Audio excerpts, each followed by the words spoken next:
Welcome to Ignite Intimacy, a podcast exploring intimacy, romantic relationships, sexuality, and the all of everything that relates to these hot topics. We're going in. You ready? This is your host, Miss La. Let's do this.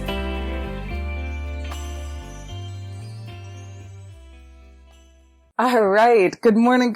Ignite Intimacy community.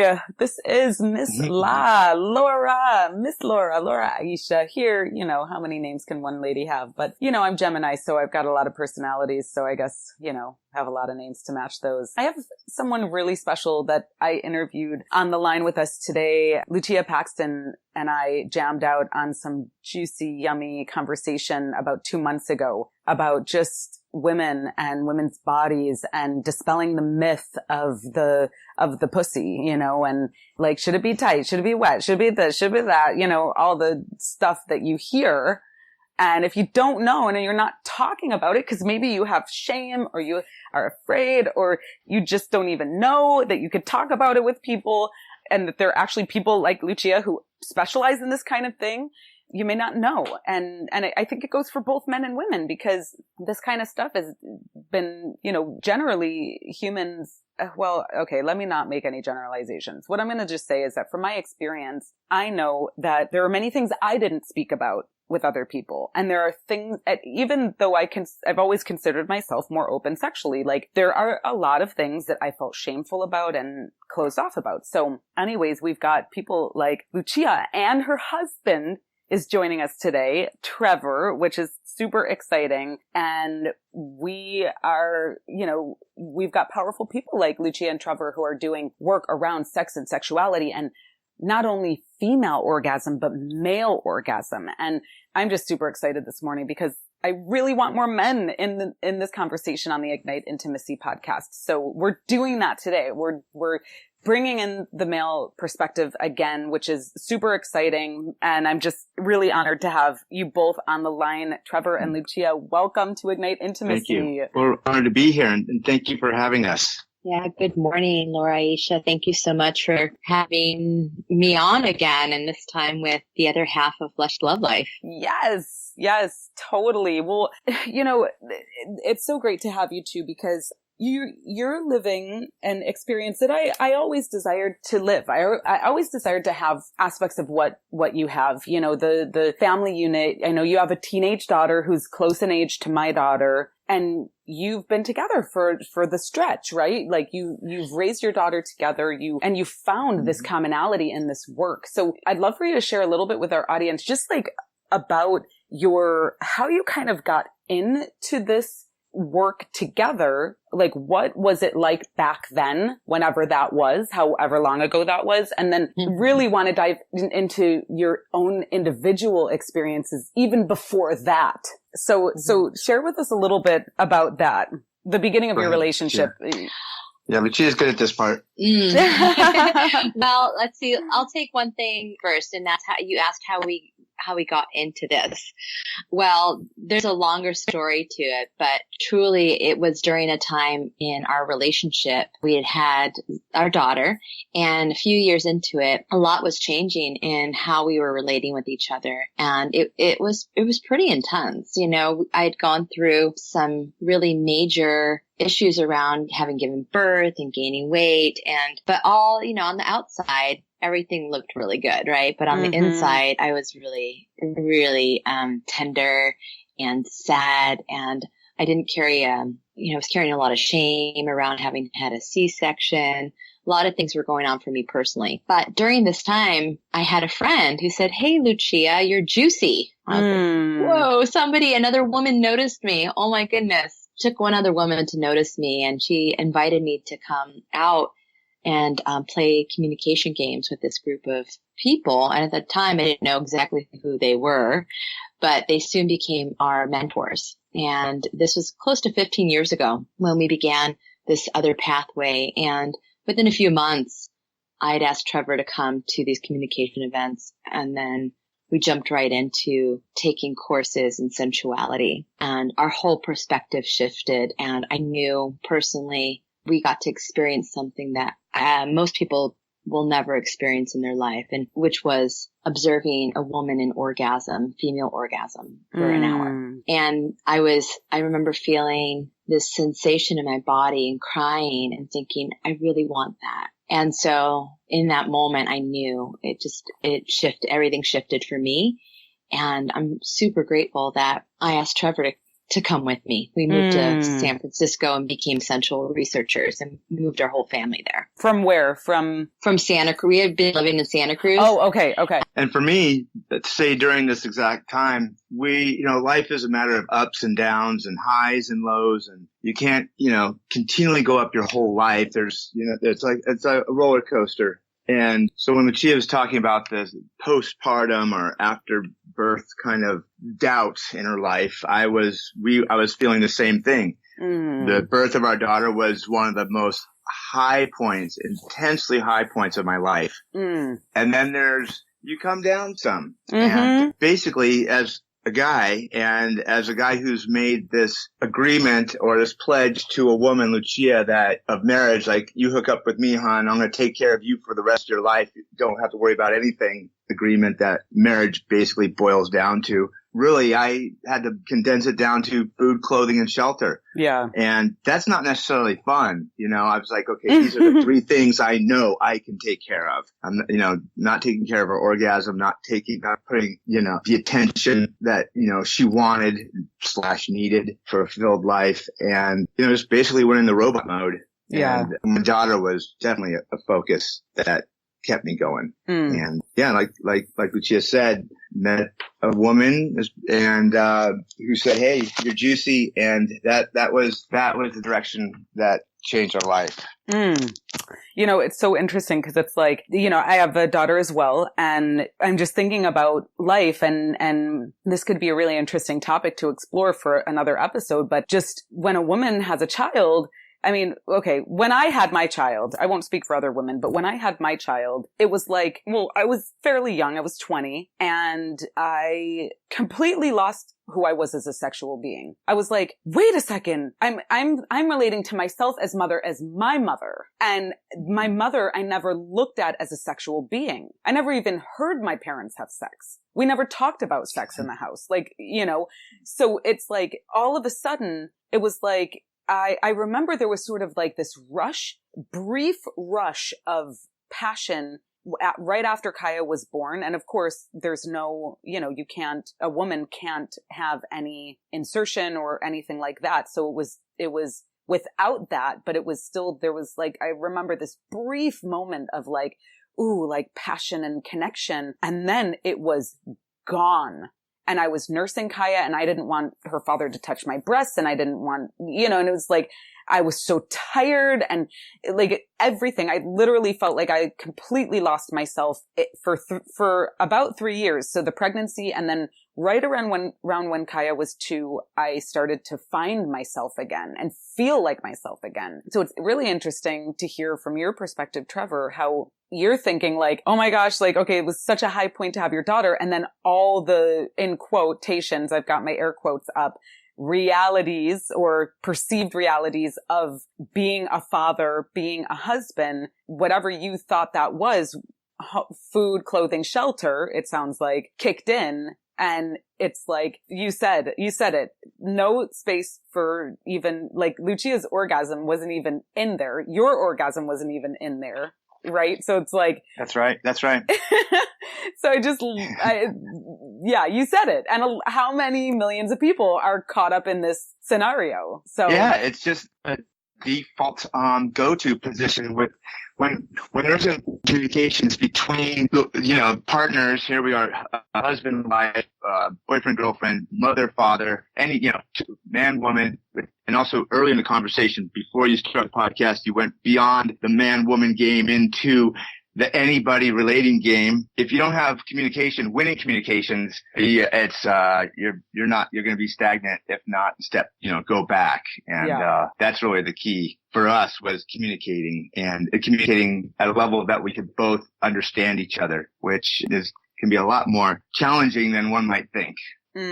Well, there are so many layers, right? And then there's just there's just so much. And then the child is in the mix, and you're trying to, just figure out life and who you are as parents and who you are now as a couple and who you are as sexual beings and just as humans. And I mean, there's so much there. So I'm curious, and maybe I missed this part, but did you go to this event? It sounds like you were invited to this event where you witnessed this female orgasm. Were you there together, or Lucia, did Yes. you? Okay. It was a course that we took. Yeah, we had taken a course. Okay. Yeah. And before we got to see it, before we got to that place of being able to experience a woman in that amount of heightened sensation, we actually had to lay some foundations. They had, the course wasn't just like, come and watch an orgasm. Yeah, there was a lot of training involved prior to being able to actually witness and be part of an event like that without blowing out, I mean, what do you think about when you see a woman in orgasm for an hour? How does one incorporate that into their consciousness? Oh, when wow. we're used to like the 12-second, so many minimal contraction for orgasm, Wow. Well, so what was that experience like for you? I'm just trying to imagine it for myself as a woman, and I'm just like, holy shit, that is pretty profound. Exactly.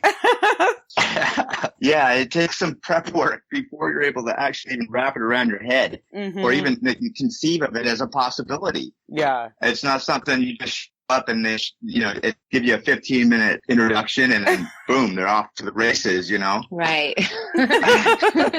Or we'd all be doing it, right? 2 days. Right. We'd be like, well, I want that, Yeah, definitely. There's a lot of what I like to call scraping off the layer of shit that have to happen. We have to, there's conversations around cultural conditioning, social conditioning, a variety of other topics that really laid the foundation around, we had to have a different perspective to go in. And one of those perspectives, I know I talked about this a little bit earlier, is the differences between the feminine model of orgasm or female orgasm and like the traditional male model of orgasm that includes the climax at the end. So I wanted to be specific that this demonstration that we witnessed is really based in a model that's reproducible, reliable, and doesn't have set goal climax at the end. And so that really shifted my perspective. And I think it shifted the way I viewed what was possible shifted. And because of that, like I could relax and go, wow, this is going to be a fun ride. And so what are some of the things that you had to embrace, learn, shift in your own consciousness to be able to hold space for this type of event or experience? Well, for me, to coattail the conversation about where I was as a man being provide the basic food, clothing, and shelter, the number one viewpoint that hit me was fun as the highest goal. To live a life with a viewpoint as fun, going for fun, as the highest goal in life. And that's in work, relationships, the whole gambit. And that was a hard one to wrap around because I was in the mode of production and taking care of the family on that basic survival level. And that's not a place to live. I mean, it is a place to live by. It works. I mean, but it's not, there's no pleasure in it at all. And so going for fun, and that included taking care of Lucia on a sexual level and fulfilling her needs and giving her non-judgmental attention and taking care of her orgasm, that was really the key fundamental viewpoint that I needed to learn for life. And then everything else just fell into place. And there's many other viewpoints that fall into place, but using that as the core viewpoint helped me out tremendously. I want to say I agree with Trevor. That was definitely the biggest shift, was that, we were living our life based on trying to get to the end result rather than being in pleasure and fun, because we had been told so long that, that's just not the way you do it. You work 50 weeks of the year and you have a vacation for 2 weeks. Then you can have fun, right? So we actually made fun like the primary intention and goal for our lives. And then the other viewpoint, which really, for me as a woman, and I'm sure as a man as well, that shifted everything, was that I was perfect. Oh, yeah. That all the experiences I've ever had made who I am, and that I'm perfect, and that perfection includes progress and change throughout one's life. And that stuck so deeply because up until then, I had been told a lot of things like, you're never perfect. No one's perfect. You're perfectly imperfect. So all these things had been really ingrained into me of imperfection and that I was always going to have to try to fix myself. Yeah. And so for the first time ever, I was introduced to a way of life where it wasn't really about fixing anything, but it was really about like having fun and pleasure and like living a life like that instead of trying to like go for, fixing my life. So it was a huge shift in my mind that like there was nothing freaking wrong with me. I was enough. I wasn't too much. Yeah. And, especially as women, we go outside the door and we're faced every freaking day with like a lot of like, we put on a protective bubble, right? And because we know we're going to have daggers sometimes slung at us potentially. I didn't want to live like that. I wanted to have fun and be who I was. And what I noticed was when I did that, I didn't have to put up my walls so much. Like I could just be me and stand in my pleasure. Yeah. Stand in my rightness and perfection. And that the world started to take on a different appearance to me. Wow. Yeah, go ahead. No, please. Well, I just want to reiterate the concept of finding oneself perfect. It's a hard one for the collective, our society to handle because we are by default grown up in a world of the Occidental King James law, it's a huge cloud that we've grown under as a society. And by default, we come out of the womb. I mean, we're conceived in a wrong sense. And it's tragic. It's tragic. That's a big one that Lucia just mentioned. And for me, that viewpoint, it takes a lot of reconditioning or unconditioning to find that you're self-perfect. And, that's a tough one. Yeah. Thank you for mentioning that, Lucia. Yeah. And, I think because we're parents to a girl, the last thing I wanted in my lifetime is to leave a legacy of a daughter who thought that she was imperfect. I wanted her to have something I had. And like my mom wanted me to have something more than she had. Like my grandmother wanted my mom to have something more than she had. So this was another part for me as a woman that was so big. And, having Trevor acknowledge this, as a man, I felt like I won the lottery for sure. Like here was this amazing partner of mine that was like, I'm going to go on this journey with you of sexual emancipation. I'm going to go on this ride with you and let's have fun. Yeah. Holy shit. That's awesome. And there was, this just keeps on, domino effect. There's another very, very important viewpoint change for me, which just shocked me when I heard it, was confronting my own chauvinism and misogyny as a man. I knew from a very early stage of my life that I was in love with the feminine energy, just feminine whatever. And my life was going to be dedicated to service of the goddess and the feminine. And my upbringing was geared towards that, and the way my mom raised me. And when I took my first course and realized by default what a chauvinistic asshole, disapproving man I was shocked. And when I realized by default, being a man in this society, we are blind to our own chauvinism and say, oh yeah, I'm not. It's like, oh, you have no idea. And we just don't know. We're just born into being the right sex. And I was oblivious of, but when I was told a simple few sentences, a paragraph of why, it became all too clear. And I was ashamed of myself. And of course, I fall into that role over and over and over again. And it takes constant vigilance to confront my chauvinism. And it's literally always there, always being confronted because of the very society we live in. I was shocked when I heard that women were second-class citizens and how much they lose every day, all the time, going out the door. And I constantly have to remind myself that happens and to notice it when I fall back into that losing cycle. Yeah. I could keep going on and on, but that was a huge viewpoint change that was required of me in order to progress in this work that Lucia and I do, this work slash, the lifestyle. Thank you. Yeah. Yeah, absolutely. I mean, it's a wake up call, right? Yeah. It was like getting slapped hard by a big wave and just catching that wave and being in agreement with it and realizing that as my side of the species, really the only thing we have over the feminine is our physical bodies. We're stronger. Therefore, we can beat you into submission to the point where you're going to agree with whatever we say. And I mean, I'm going back in time, way back in time, even to the future of that's what makes us right, makes men right and women wrong. The only thing is our physical strength over you. And, it's tragedy. Yeah, there's a lot of stuff there, a lot of big stuff. And it's powerful to witness so many men taking a stand for the feminine. And not that feminine equals woman, right? Because we all have aspects of feminine. Maybe that's the new.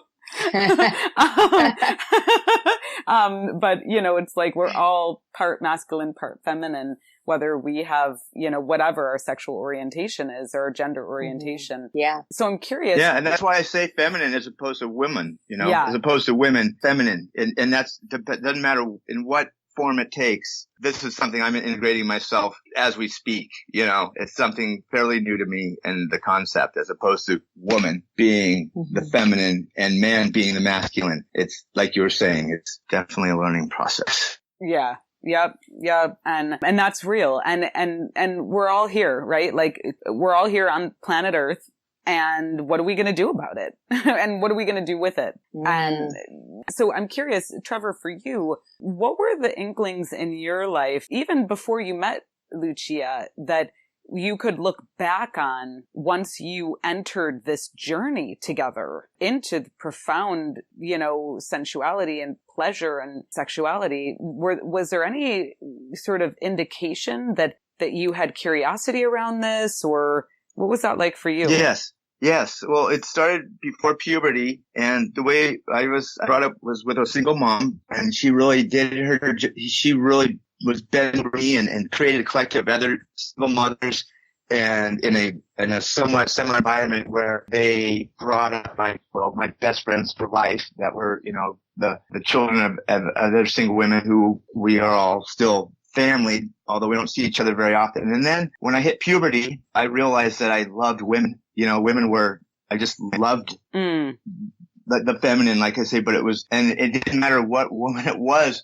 It was like almost like all women I loved. Wow. And, I just wanted to do, That's awesome. To do whatever it took to make them happy. And of course I stretched myself out really thin and became, I guess you call codependent, or I don't know. Anyway, and I started getting to, like, in my early 20s, getting into Kabbalism and learning about the tree of life and learning about the feminine and masculine sides of creation and God, for lack of a better term, and God and goddess, and really gravitated towards the Empress and that kind of that creative energy, and wanted to be a servant of it, more or less. Mm-hmm. Also, I was very involved in the Native American, basically church, I guess. Started following and hanging out with the Karuk medicine man. We travel all over putting up sweat lodges and learned a lot of the feminine dynamic on a Native American side, or specifically this particular Karuk tribe version. And then met Lucia, and we went through a very deliberate process of creating a child and a life together. And that's when we met. That's when this particular version of the journey began. And it's been a solid, 15, 16 years of living this viewpoint and this life of a life based really in female orgasm, and viewpoints of that the world and everyone is perfect exactly the way they are. And that version of perfection involves progress and change. I mean, even it's a huge, deep topic, but even the election of Donald Trump in our cycle of evolution is perfect, believe it or not, because out of this, we will break through and break that I feel in my heart that it will break the male paradigm of the way things are. It's the face of the worst part of what we've been living with for over 2,000 years coming to a head. And it will, we're not talking about, when we talk about the man-woman game, we're actually calling it what it is. We're calling it misogyny now. We're not calling it equal. It's basically straight up misogyny. When we talk about civil rights, we're not saying civil rights anymore. We're talking straight up racism. This is where the conversation is now. It's racism. We're not candy coating it anymore. It's full on in your face. And this is I find to be a good thing, even though when we look at it from the outside, it is a dark time. Oh yeah. Yeah. Well, and it dark depending on your perspective, right? But dynamic for sure. I mean, we are living in dynamic times and times of powerful change where huge breakthroughs are possible. And wow, it's just, thank you so much for sharing your experience coming up into the world. And just like, it's so powerful to just hear that from like a young child with a single mother, and she, got this group of single mothers together, and you developed all these friendships, and then you became a teen, and in puberty, and you just fell in love with women. And that is so beautiful, and so what was it like for you journeying with Lucia into this new experience of pleasure and female orgasm? How did that open you up? Well, first of all, it's extremely confronting. It was, of course I was like gung ho, but at the same time, you grow up with a certain built on plaque of conditioning, social conditioning of like, this is the way things are supposed to be. This is the model of success. You work hard and you get your just reward. And it's the same thing that, the American dream formula bullshit. That's what what I was conditioned to go for. And that was the so-called proven plan. And to break out of that mold was, I knew intellectually, or I don't know which one, I knew that this was not a viable solution. The one that the American dream version plan versus the let's go for the fun female orgasm being the center of our life and all things flow from a woman's turn on. Woman's turn on is, the source really of manifestation, which I knew, which I've been trained in my Kabbalistic studies, which I knew in the core heart of me. But at the same time, that chauvinistic side that, the guy was like, no, that's bullshit. But, so it was breaking through that, which I still deal with regularly. It's still there. That conditioning. It's not something you just like take off and it's gone and you're liberated. Sure. But it was that. And then there was the support of the community and Lucia's desire and my desire to, to give her whatever, in order for her to be happy. And then just went one moment at a time, really just just being in the moment really was key to maintaining being at where we are now. And Lucia, what was it like for you to have your husband, your partner in life, your daughter's father, your co-parent, your co-pilot, be open to this and desire to explore and venture into this with you? It was, I'll tell you, stepping off that cliff of doing something you've never done before to have something you never had before feels intense. I was asking this man that I had set up to I'm your wife, you're my husband, one for one, to pack up all of our things, sell off what we have, quit his job as the provider and move with a family into an intentional community that had fun and pleasure as its highest priority, and to be around people who, especially a lot of women who wanted to have a lot of fun. So on one level, I was stoked and excited that I was going for what I wanted as a woman. I was going for this place in my life that, I really feel like my whole life was, looking back, really around, discovering how my sensuality and my pleasure really expand not only on an individual level, but how it affected the other things in my life. And man, I think about it, I'm like, wow, he could have said no. It could have been like, he could have said, are you crazy? Fuck no. I'm not going to move. You know, I mean, fucking crazy lady.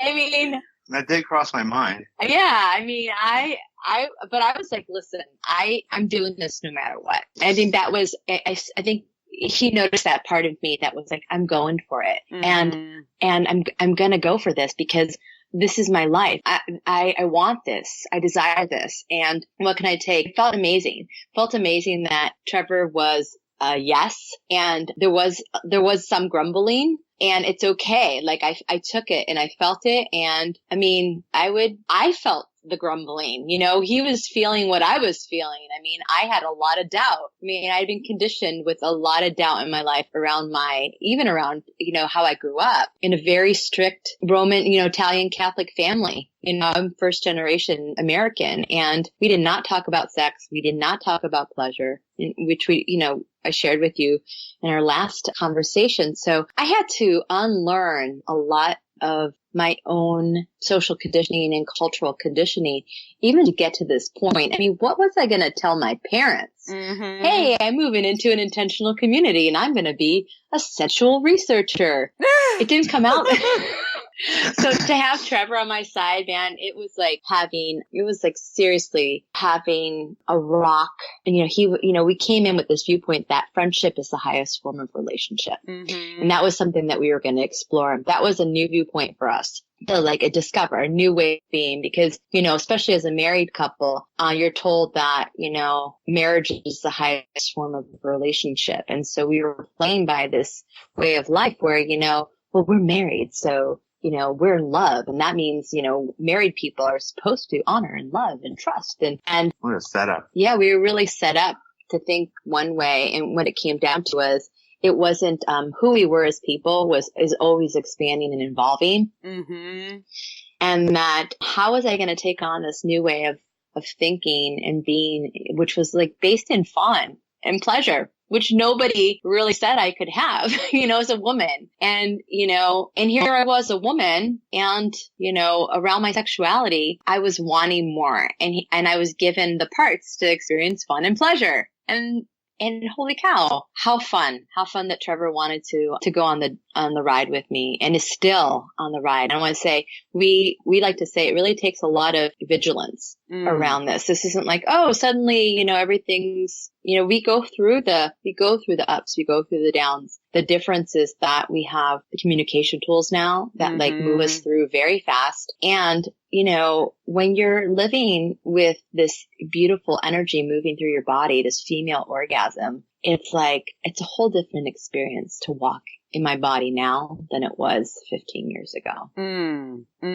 I can only imagine, girl. That sounds amazing. To do it on your own as a woman, but to have the support and love and partnership of your life partner with you full on as a co-pilot on that journey, it's mind blowing. It is. And I want to say we didn't do it alone. We really had, what I learned and took out of living in this intentional community were deep friendships. I mean, my mentors were amazing and they're still our friends. And I'm so grateful to all the men that juiced me up in my life, living in that part of my life, and all the women that supported me. And somebody had to go before me, right? Yeah, in order to do it, so I can be and do what I am doing now. Well, so there's no way I could have done it alone. No way. Yeah. Well, and so you guys have something really profound coming up this weekend. Share a little bit about that with our audience and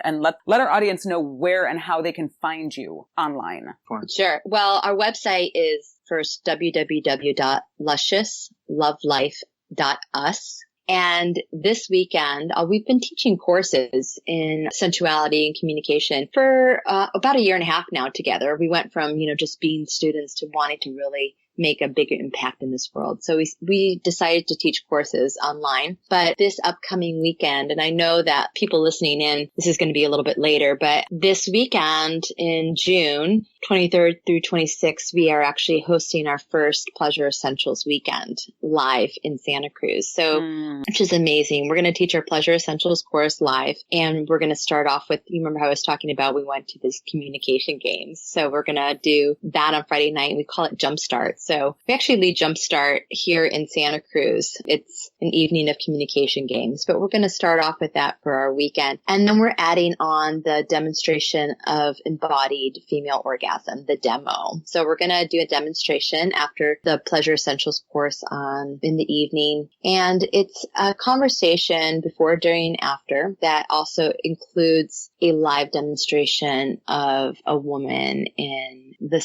heightened state of female orgasm, what that looks like. And people can experience that in a way that they probably have never experienced a woman's orgasm before. And but it takes the foundation in order to get to that place where you can experience it. So the Pleasure Essentials course is really what we call our foundation course, the building blocks of pleasurable views that really gets you to a place where you can experience a woman's orgasm from a different place. I love that. That is, I wish I was there. I look forward to engaging in some of this work with you guys. And what I want to do just before we sign off for now is I want to read your bio, because you two are just incredibly powerful beings here living a really conscious life. And so in Ignite Intimacy Community, just, so you have the fullness of, or more fullness of who we're speaking with today. Here's a bit of their story. One spring day in 1996, Lucia was cleaning out plastic bins behind the Turkish coffee house at the Renaissance Fair in her Daisy Dukes. There pulled up a sky blue Datsun pickup, and out stepped Trevor. Heart fluttering, she knew they would be creating a new story together. Trevor and Lucia Paxton bring with them 28 years of collective experience and research in the field of communication, relationships, sensuality. Once at a place of uncertainty in their own relationship, they had a major breakthrough when they were introduced to a path of winning communication and what was possible for a woman's sexual potential. This sparked their move to San Francisco, where they became part of an intentional community of sensual researchers. Here they experienced how a woman's orgasm can transform more than a relationship. Returning to Santa Cruz, they continue to live their life through a lens of pleasure. Seeking out a path to sexual freedom, Lucia, a former Spanish teacher, listened to her calling as a sensuality instructor, pleasure advocate, speaker, and coach. The desire to share her knowledge and research of female orgasm inspired her to teach sensuality courses to women and couples. She is also a lead instructor with O.School, a revolutionary sex education website. We actually had a conversation with Andrea Barica, who is the founder of O.School, a couple of weeks ago. So if you haven't... I love Andrea so much. Yeah. So thank you for the introduction. And if you haven't heard that episode, definitely check it out and check out O.School. It's not officially launched yet, but I think you can get there and see some content as they're prepping for launch in the fall. But it's O.School. And then once a Silicon Valley techie, Trevor shifted paths, becoming a general contractor. Feeling the call to make a bigger mark in the world, he became a dedicated researcher and instructor of female orgasm, having trained in doing deliberate orgasm and advanced communication practices. Trevor and Lucia live locally in Santa Cruz and are grateful to be the parents of an amazing 16-year daughter. They co-founded Luscious Love Life as a testament to their 20-year relationship, which begins with a foundation of friendship, nurtured through communication, is ever-changing and expanding. By experiencing the universe through sensual gratification, pleasurable communication, and a woman's orgasm, life has infinite possibilities. Well, Trevor and Lucia, thank you so much for this awesome, yummy, juicy, delicious conversation today. It's been such a pleasure. Absolutely. Thank you for the opportunity to have this really wonderful conversation that just the focus of my life. Really, this is when having these conversations, this is when I'm having the most fun. Yeah, I'm grateful. I'm grateful to you, Laura Aisha, for just being the woman you are and opening up the conversations. That it's been, I always say to Trevor, it's been a lonely road sometimes. You want to share this information with other people.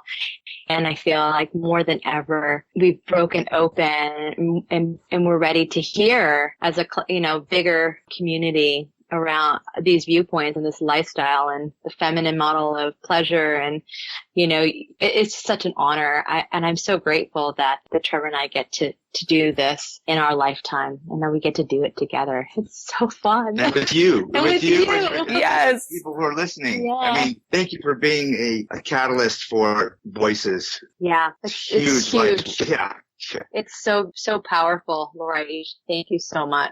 Well, I'm so grateful that people like you exist and that we can share in this together and contribute to this really profound, powerful conversation and experience that I wouldn't even know about if I didn't venture on this path to do this podcast and start exploring all of this stuff. So, I mean, it's just so exciting. And Ignite Intimacy community, please go and check out Trevor and Lucia online, lusciouslovelife.us. It's luscious, LUSCIOUS,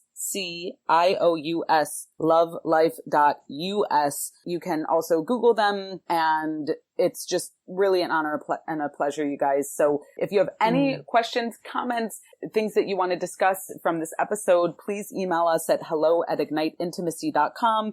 And Trevor and Lucia, I so look forward to a time and a space when our paths connect in the flesh again, and I can actually experience one of these weekends with you. Yeah, we'll have something coming up. Our next planned weekend is in the fall. We are finalizing the dates probably within this next week, but probably sometime in the beginning of October. And in the meantime, if anybody out there has questions, it's easy to contact us, and we offer what we call a make pleasure a priority discovery session. So great. It's completely complimentary, where we offer you 30 minutes to have a conversation really about what it is that you're desiring and going for. And I can also share that link with you to my direct. I'll share that with you. I'll email that too. Sure. Okay, great. So we'll have that in the show notes. And do you guys have an email that you want to share as well? Yeah, the direct email is lusciouslovelife@gmail.com. Great. Okay, so lusciouslovelife@gmail.com or lusciouslovelife.us. Lucia and Trevor, thank you so much. Have an amazing, mind-blowing, body-blowing experience this weekend, you and all of your participants. And I so look forward to keeping in touch. I as well, both of us. We can't wait to maybe next time you're out here in California to connect with you again. Great. Thank you so much. All right. Thank you. Love you. Take care. Right. And thanks everyone for joining us today. Bye. Give thanks for tuning in to another conversation on the Ignite Intimacy podcast hotline. We love that you choose to spend your time with us. Check us out online at igniteintimacy.com and subscribe to us on iTunes. Also, tell your friends all about it. This beautiful music was arranged by Jason Pfaff and Mike Corey. And this podcast is produced by yours truly, Miss La. Give thanks again, and we'll see you on the next one. In the meantime, let your light shine bright and ignite your intimacy.